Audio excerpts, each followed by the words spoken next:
harus jam sekian harus ada di kelas, kalau telat dialpakan gitu kan ya. Jadi kan mau nggak mau itu melatih disiplin untuk kita.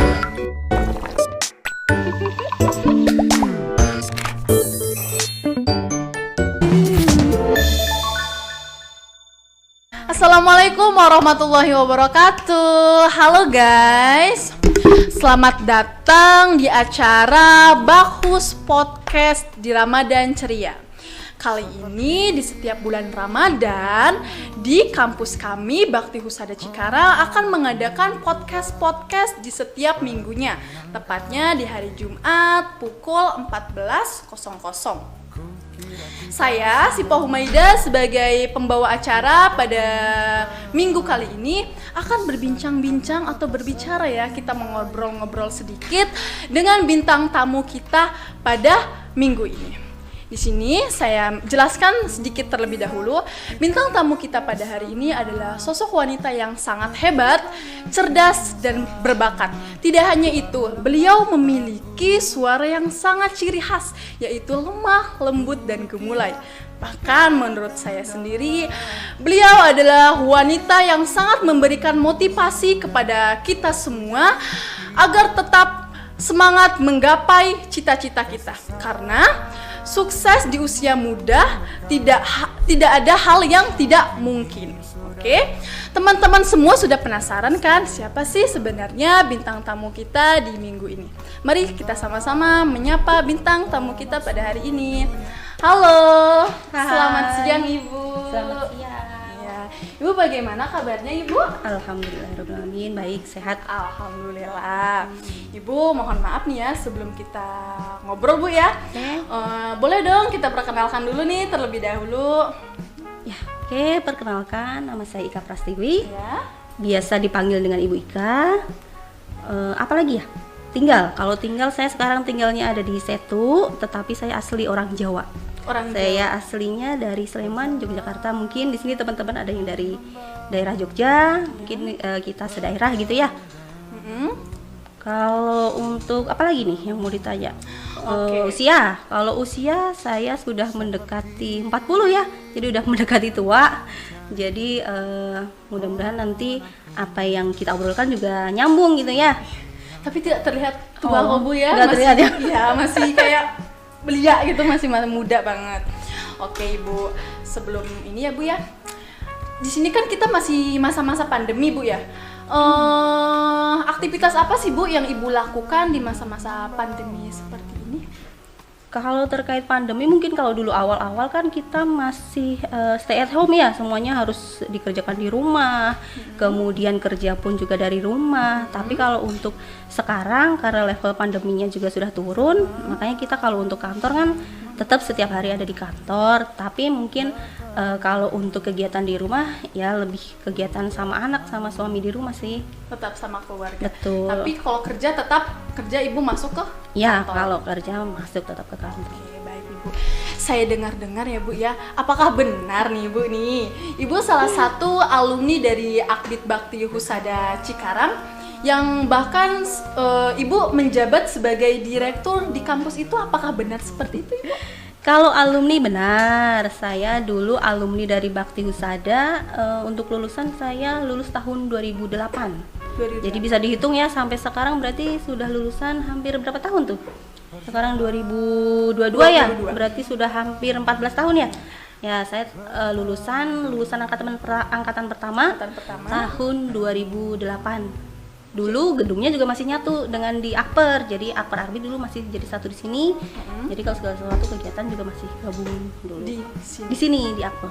Jadi Ibu alumni pertama betul, di Akbid Bakti Husada. Betul, alumni Akbid pertama. Kalau Akpernya mungkin dulu sudah ada dari zaman dulu ya. Kalau untuk Akbidnya itu tahun 2005. Jadi saya angkatan pertama, lulusan tahun 2008. Oke, baik Ibu. Boleh dong Bu ya kita ini Ibu sedikit boleh menceritakan perjalanan Ibu selama kuliah di kampus Bakti Husada nih Bu ya. Dari yang suka maupun yang duka, boleh. Ibu diceritakan? Kalau suka duka tentunya mungkin setiap orang pasti hampir sama ya. Iya. Namanya kuliah kan berarti adaptasi dengan dunia yang baru. Apalagi kan kita dulu dari SMA dan saya kan SD, SMP, SMA adanya di Jogja. Dan hijrah ke sini karena memang orang tua pindah ke sini. Jadi merupakan adaptasi yang sungguh sangat luar biasa karena istilahnya saya datang ke tempat yang baru, belum punya teman, gitu kan? Karena semuanya di sini adalah teman yang baru. Tapi ya alhamdulillah dengan beriringnya waktu, dengan welcome-nya teman-teman yang di sini ya akhirnya bisa mengikuti adaptasi itu. Kemudian ya dengan teman juga alhamdulillah jadi nambah teman, nambah saudara yang di sini. Iya. Tapi hanya sedikit sulit aja untuk beradaptasi di sini, Bu. Ya namanya adaptasi ya mungkin nggak cukup sebentar, sebulan 2 bulan ya. Kita beriring waktu beradaptasi, apalagi saya dari Jawa dulu mungkin kental dengan bahasa Jawanya. Di sini logatnya kan beda ya, sedikit beda. Mungkin dulu awal-awal sedikit penyesuaian. Ya penyesuaian aja untuk yang di sini. Kalau untuk kuliah, ya saya cukup jauh kuliah. Rumah dulu saya tinggal di asrama Armet karena saya anak kolong. Jadi tinggal di asrama TNI itu di daerah Bantar Gebang. Jadi kalau akses jalan mungkin kurang lebih 1 jam. Mungkin samalah teman-teman di sini, mungkin kalau ada yang dari Tambelang atau dari Sukatani atau Kebayoran mungkin kan juga akses jalannya jauh ya. Saya dulu juga waktu kuliah akses jalannya jauh. Awal-awal sih juga kayaknya capek di jalan gitu ya, tapi ya dinikmatin ya, biasalah, bisa istilahnya gitu. Itu PP setiap hari 1 jam sejam. Iya, PP 1 jam Sampai dengan selesai kuliah. Dulu sempat ngekos di dekat sinilah, di dekat terminal, tapi mungkin karena beda lingkungan jadi ya kurang ini ya, akhirnya PP balik lagi. Kebetulan saya ada saudara yang ikut kuliah di sini. Dulunya beliau sebelumnya udah kerja di rumah sakit, tetapi karena mungkin tuntutan pendidikan kali ya, akhirnya beliau juga ikut kuliah di sini. Kami satu kelas bareng dan kebetulan beliau rumahnya berdampingan dengan saya. Jadi kalau PP saya ada temennya. Oke, baik, siap Ibu. Nah, Ibu selama kuliah nih di kampus, Ibu pernah nggak sih mengikuti organisasi-organisasi gitu? Yang sekiranya organisasi ini tuh berdampak tidak sih Bu untuk karir Ibu ke depannya gitu? Kalau organisasi mungkin di awal tingkat 1 itu kan karena masih baru ya, masih belum begitu adaptasi banget saya tuh. Di tingkat 1 itu saya belum terjun ke organisasi. Saya mulai ikut dulu senat itu di tingkat 2. Jadi saya tingkat 2 mulai ikut di senat. Waktu itu pernah sih jadi kandidat untuk ketua ya, tapi belum rezeki lah istilahnya ya. Jadi saya waktu itu menjabat sebagai sekretaris di senat. Sekarang ada nggak sih Bu pengaruhnya gitu dengan karir Ibu yang sekarang gitu dengan Ibu mengikuti organisasi? Kalau untuk pengaruh, saya rasa luar biasa pengaruhnya ya. Karena dengan organisasi senat itu kan kita istilahnya menjadi pengurus untuk anggota kita. Anggota di sini kan tentunya adalah mahasiswa-mahasiswa yang dalam konteks adalah teman-teman kita gitu kan ya. Nah, jadi di situ sungguh sangat berpengaruh kalau menurut saya. Karena di situ yang tadinya kita tidak tahu bagaimana itu mengerjakan proposal gitu kan ya. Karena kan kalau ada kegiatan pasti kita suruh nih bikin proposalnya dulu gitu kan ya. Nah, di situ kita belajar dulu bikin proposal, mungkin bikin proposal gimana sih gitu kan ya. Karena kan secara mungkin nggak ada contoh nih, kamu bikin proposalnya seperti ini kan nggak ada contoh. Jadi dulu tuh contohnya hanya dari kakak kelas yang mungkin itu benar atau salahnya kan dulu kita nggak tahu gitu ya. Kita bikin, nanti mungkin konsul ke bagian kemahasiswaan. Nanti setelah itu kan ada pelaporan dan lain-lain. Nah, di situ adalah menjadi bukti apa ya, tanggung jawab kita lah sebagai kita merencanakan suatu kegiatan gitu kan. Harus ada tanggung jawabnya, pelaksanaannya bagaimana, nanti akhirnya bagaimana, apakah sesuai atau tidak dengan yang direncanakan. Nah, itu menjadi istilahnya modal awal kita kalau kita terjun di organisasi yang nantinya bisa menjadi bekal kita setelah kita lulus. Kita kan pasti tentunya berkecimpung entah di masyarakat atau mungkin kalau yang pada lulus kerja di rumah sakit gitu ya, pasti kan di situ kan di luar istilahnya kuliahnya kita gitu. Jadi ilmu itu nggak harus didapat di bangku sekolah saat kita berkuliah, betul. Tapi di organisasi juga ada. Betul. Oke, baik. Untuk pengalaman ya Bu ya, pengalaman Ibu yang kayak sampai sekarang Ibu tuh nggak bisa Ibu lupain gitu ya, sampai kayak melekat banget di hati gitu, itu apa Bu? kira-kira? Kalau pengalaman terkait dengan kuliah? Iya. Kalau kuliah, mungkin kalau D3 itu kan kuliahnya kita hampir mirip kayak anak SMA gitu ya. Iya. Mungkin kalian juga merasakan gitu kan ya, bajunya berseragam gitu kan ya. Padahal dulu angan-angan kita tuh, oh kalau kuliah tuh kayaknya bajunya bebas gitu ya. Kalau yang kuliah umum gitu, kalau di kesehatan, oh ternyata bajunya berseragam. Kemudian berangkat dan pulangnya pun jadwalnya sangat ketat gitu ya. Nah itu yang sangat membekasnya, kok kayak gini banget sih kuliah di kesehatan. Padahal awal itu bayangannya kalau kuliah kayaknya nyantai nih, lihat orang-orang mungkin tetangga gitu ya pada kuliah yang datangnya siang, pulangnya lebih cepet gitu kan. Bebas. Ya betul, tapi dengan adanya itu kan kita jadi dengan pola seperti itu membuat kita, kalau saya pribadi jadi istilahnya lebih disiplin gitu ya, dan lebih ya mau nggak mau harus tetap bersemangat karena pagi harus sudah datang sekian jam gitu ya, harus jam sekian harus ada di kelas, kalau telat dialpakan gitu kan ya, jadi kan mau nggak mau itu melatih disiplin untuk kitanya. Jadi itu sih yang menurut saya sangat membekas. Kemudian kalau mungkin kuliah saya D4 kemudian S2 karena memang saya istilahnya sudah berkeluarga, yaitu menjadi dua beban gitu kan ya. Kalau pas kita D3 istilahnya sama orang tua pokoknya nih kamu tugasnya hanya kuliah gitu kan ya, belum ada terbebani dalam belum keluarga, terbebani gitu kan ya. Kalau sudah D4 kemudian S2 posisi saya sudah punya anak, punya suami gitu kan ya, tetap sih jadi kepikiran ntar anak saya di rumah gimana gitu kan ya, suami saya ntar gimana gitu. Tapi ya semua itu bisa terlewati sih asalkan kita istilahnya bisa membagi waktunya. Oke, luar biasa Ibu ya. Mungkin perjalanan Ibu itu sangat panjang sekali sampai di titik seperti ini. Kalau untuk pengalaman, maksudnya perjalanan Ibu sampai Ibu kuliah dari D3, D4, S2 itu sampai sekarang ya Bu ya, Ibu menjadi direktur di kampus saya, yaitu di Akbid Bakti Wisata Cikarang. Itu bagaimana sih Bu perjalanannya gitu, lika-likunya itu apa gitu Bu? Kalau lika-liku banyak banget lika-likunya ya. Saya lulus D3 2008. Nah di situ setelah lulus saya nggak langsung kerja di sini. Saya waktu itu sempat kerja di klinik, kemudian nyoba deh ngelamar di sini gitu ya, karena memang di sini kan waktu itu butuh istilahnya buat nanti lab, laboran dan lain-lain gitu kan. Akhirnya saya bersama dengan lulusan yang bareng dengan saya itu ada beberapa orang yang ngelamar di sini, dan alhamdulillahnya ada 2 orang yang keterima di sini. Nah dari situ setelah saya di sini saya juga nggak langsung kuliah, tetapi saya mengikuti proses yang di Akbid dulu.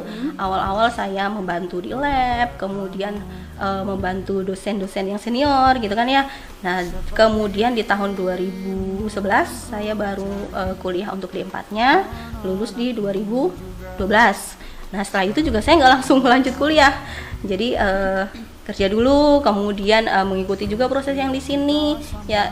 Kan namanya sudah D4 dan kita yang sudah berkeluarga kan nggak mungkin lagi minta uang ke orang tua ya. Nah betul, jadi saya ngumpulin uang dulu gitu kan. Nah setelah itu, setelah terkumpul barulah ada kesempatan S2. Saya ngambil untuk S2-nya.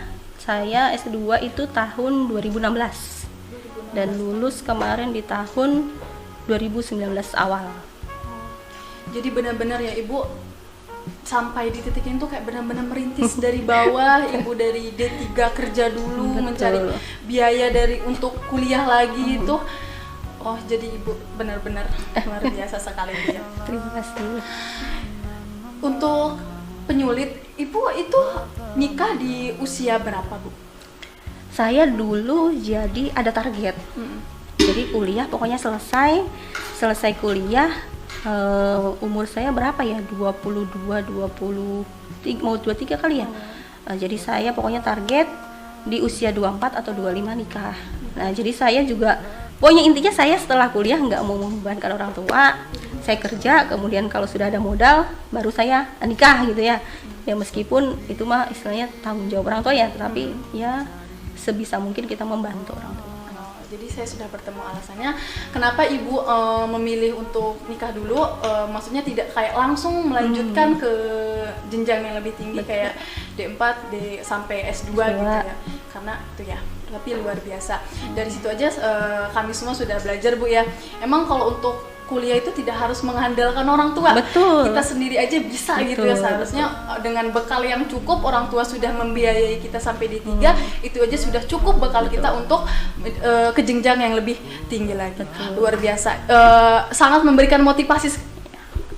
memberikan motivasi sekali Ibu menceritakan perjalanan Ibu sampai titik sekarang, sampai Ibu menjadi direktur di Akbid Bakti Husada Cikarang.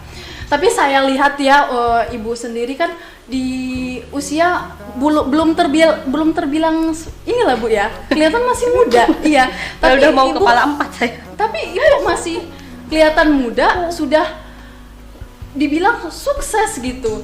Itu tuh kuncinya apa sih Bu?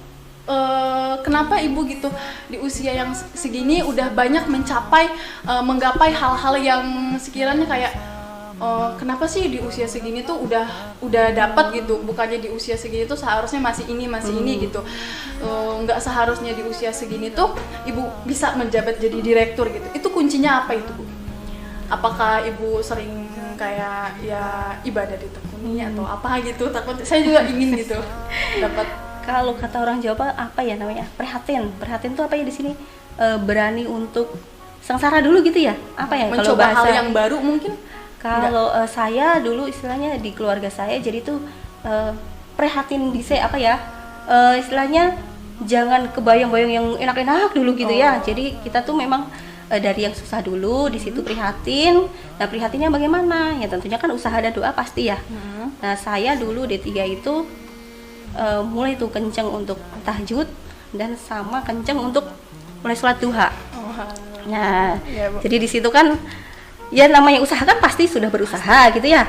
Tapi kan rencana yang kita lakukan ataupun rencana yang sudah kita ini kan tentunya kan ada campur tangan dari Allah gitu ya. Jadi saya dulu apalagi kalau mau ujian gitu ya, kenceng banget pokoknya itu, tahajudnya kenceng, ini ya puasanya kenceng gitu kan ya. Tapi kalau hari-hari biasa ya kadang masih belang-belentong sih, tapi dengan prihatin, kemudian dengan kita ibadah dan usahanya lebih gitu ya. Nah itu mudah-mudahan ya nanti kita akan dapat balasannya tersendiri gitu. Jadi tadi kata Ibu jangan memikirkan hal yang enak. Betul. Jadi kita harus menerima hal yang pahit. Betul. Siap, luar biasa. Jadi di sini sebelum kita tutup pembincangan kita siang hari ini Bu ya, Ibu ada nggak sih Bu pesan dan kesan yang Ibu ingin sampaikan kepada mahasiswa-mahasiswa khususnya di Akper maupun Akbid Bakti Husada yang sekiranya sebagai pijakan atau mendorong mereka agar tetap semangat gitu. Sukses itu kan tidak harus di usia yang sudah tua gitu. Gitu Bu. Apa Bu yang ingin Ibu sampaikan? Mungkin untuk pesan dan kesannya untuk di sini ya adik-adik ya anak-anak saya gitu ya, untuk Akper ataupun Akbid ya pesannya apa ya, kepercayaan yang orang tua sudah diberikan ke kalian. Tentunya kan orang tua menitipkan kalian ke institusi, tentunya kan menaruh kepercayaan yang besar untuk kalian gitu ya, dan berharap nantinya menjadi orang yang membanggakan orang tua. Nah untuk itu kepercayaan yang sudah diberikan oleh orang tua itu, tolong amanah itu dijaga, dipegang, jangan sampai nanti istilahnya menyanyiakan gitu ya, karena kan pengorbanan orang tua itu tidak sedikit, entah itu materi gitu ya, ataupun istilahnya usaha dan doanya kan juga pasti nggak putus. Jadi kepercayaan itu silahkan dipegang teguh dan berikan yang terbaik untuk orang tua. Luar biasa. Terima kasih kepada Ibu Ika Prastiwi. Semoga apa yang Ibu berikan bisa menjadi pijakan, bisa menjadi contoh untuk menjadi pacuan kepada saya dan teman-teman saya. Semoga Ibu diberikan kesehatan beserta keluarga, diberikan keselamatan. Mudah-mudahan yang mendengarkan kita semua mendapatkan pahalanya di bulan Ramadan ini.